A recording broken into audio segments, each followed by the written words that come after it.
趁它少不经事的时候是最好调教它的，等它长大了以后啊，它就知道社会的险恶了。哎，放开。好，我们来玩一个游戏。这些蛙类啊，它一般是不会后退的。哎，来给它玩一个后退的游戏。好，然后再向前走。哎，对，就是不能跳。嘿嘿，视频里这只小可爱，它是一只树蛙。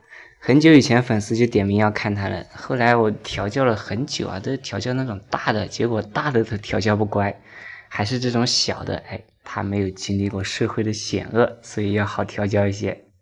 这里边有一个误区啊，在北方大家也会看到这样在树叶上捕猎的蛙，哎，大家就习惯了会以为它就是树蛙。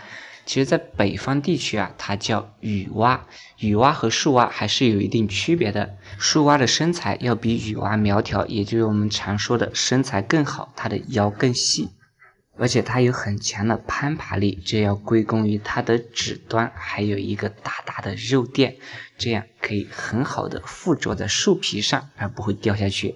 有一部分的雨蛙，它甚至两个指之间还有一个连着的蹼，可以让它在空中短距离的滑翔，是不是很神奇啊？其实从直观来说啊，它和雨蛙的区别啊，就是雨蛙下雨天会叫，而它不会叫，很安静。从外形上来说，一个腰更宽，一个腰更窄。树蛙它一般只分布在热带和亚热带地区，最远只分布到秦岭淮河一带，再往北的地方基本上都是雨蛙，没有树蛙。而雨蛙的分布范围啊就比较广一些，一般除了新疆、西藏或者是青海这一带没有分布，其他地方基本上都有分布。大家到野外还是有机会找得到它的。